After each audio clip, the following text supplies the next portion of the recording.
parliament mbagambe temukkiriza ebiteeka bino wekiba kyetaagisa kukola kyonna kye mukola mukikole naye nga temukkiriza gano mateeka kubanga olwadde pulaani NRM yatudde kokas NRM yatudde wiiki ewedde nga pulaani y'abano gye baagala kwe kumakinga sure nti omuntu yenna batandika okukwata ab'opposition bagenda bagulako ebisango nga bino number 1 temulina bitabo babaguleko emisango gya forgery ebitaliyo nga bagala kubasiba number 2 bagenda bagulako emisango oba bagenda tugulako emisango nga target yaabwe ya kumakinga sure nti by 2026 waliwo bagala eliminatinga baleme kwesimbawo kati luno olutawo temulowooza mbuno lwangu ate njaga okubategeeza nti ffe bo balowooza 2026 ffe tetulowooza 2026 ffe tetulowooza 2026 ffe tugamba obuwanguzi bwaffe tukyabwetaaga obuwanguzi bwaffe tukyabwetaaga baganda bange teri kuzikiza teri kudda mabega wetwogerera leero muganda waffe paatu abadde agezako twa information kwatagana kulumbuye mukwate kati bino ebintu temulowooza nti baganda bange ebintu byakuseeyeeya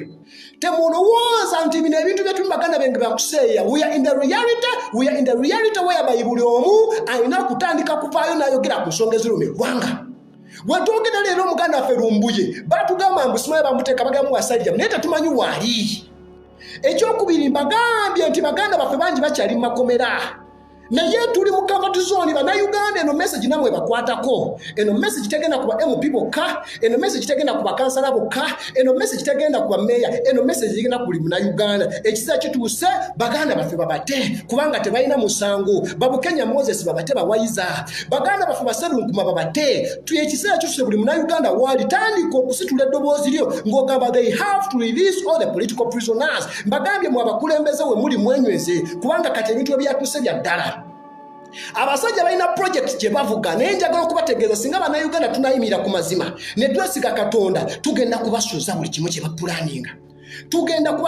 kye bapulaninga bayibega babamu beesiga amagaali naye ffe twesiga Mukama Katonda tuyinza okuba tetulina ssente naye ffe twesiga Katonda nze mu birundiwo lwa kisa kya Katonda okubanga mu birungi kyali mulamu leero ndiwo lwa kisa kya Katonda si lw'amaanyi gange simanyi bintu bye baakuba simanyi report ya doctor when afuluma by next week but one ngenda ku medication enamba yange 0704 94 55 85 boba ina information gyagala okumpereza kugambye nsindikira WhatsApp nsindikira message yonna as long as message eri kumulamwa mbagambye mawuli agasokera ddala gembagambye buli muntu yenayina ngomanyi nti owakanya Mr. Museveni oli ku mazima wetegeke okuteekako ebisango wetegeke okusiba wetegeke okubanga bateekawo embeera yonna mwekitandika okwegendereza gye mulya gwe baba tebakusibangako tandika okwegendereza gy'olya tandika amakubo go tandika okugegendereza kubanga kati ekintu we kyatuuse ekintu kyayengedde abasajja batidde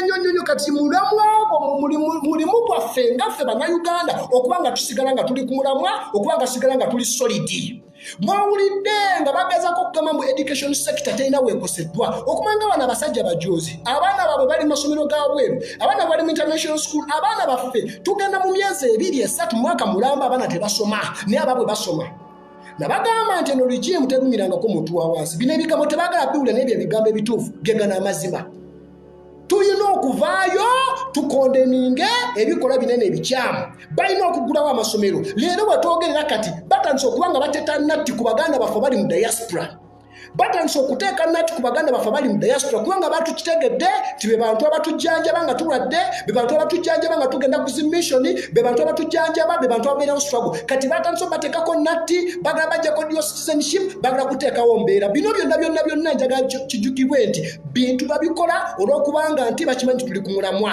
naye tetuva ku mulamwa baganda bange tetuva ku mulamwa baganda bange tusigale nga tuli ku mulamwa tusigale nga tuli solidi tusigale nga tuli straight kubanga no struggle gye tuli whether you like it or not it is the reality.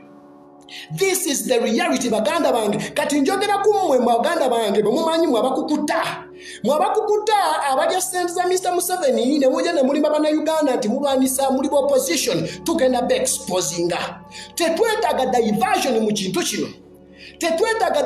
mu kintu kino struggle gye tuliko yakunasi yaffe Uganda omutitizi yanango manyi togenda kusobola kulwanira nsi yo genda wansi mu kitanda olutalo lwe tulimu lwa mirembe twetaaga baganda ffe bateebwe twetaaga obukikozerezi bateebwe ebiteekateeka bibagala okuyisa ababaka ba parliament ogwo mulimu gwammwe ffe nga ffe mu state hall twayimiridde ne tugamba ekimala twatandise n'embeera y'okulaba nti no paaka erina okuba nga eggulibwawo. Paaka nga 2 Okutobba rigimu twagiwadde nga 2 Okutobba paaka erina okubeera nga eggulibwawo. Paaka eri mu kibuga gye baagaana ejjudde ba mafiya abaagala okuleeta zibbaasi zaabwe abaagala okuba nga banyigiriza omuntu wa wansi. Ekyo twatandise nakyo ne ba political prisoners. Teri siteholo okuddamu kutuula 1 nga bamaze okuggulawo paaka 2 nga ba political prisoners bamaze okubaka.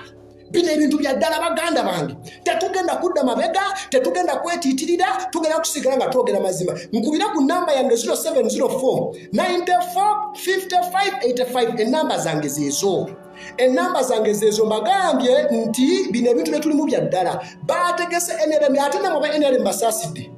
Mbasaasidde kubanga omuntu gwe mukulembera kati mundaba mutegeera. Mwagala okuyisa ebiteekateeka nga mwagala kusiba ffe. Naye mbasaasidde nti nammwe bigenda kubakwata kubanga anytime eno regime egenda kudda wabbali. Nkidamu. Anytime eno regime egenda kudda wabbali. Mukimanyi bulungi akalulu kaffe tetubivangako. Twagala Victoria yaffe. Twagala aba political prisoners okubanga bava makomera. Twagala aba political prisoners okubanga bava makomera. Tetugenda kusikiza, tetugenda kudda mabega.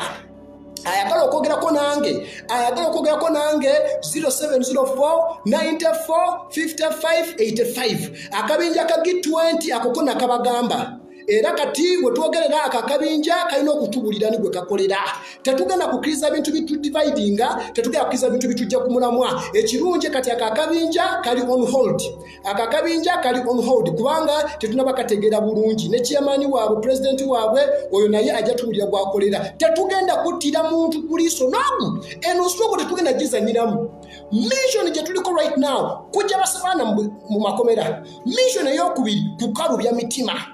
Abakulembeze mwenna mulina okubeera solid. Abakulembeze mwenna mulina okubeera ready ku bintu ebigenda okutulumba.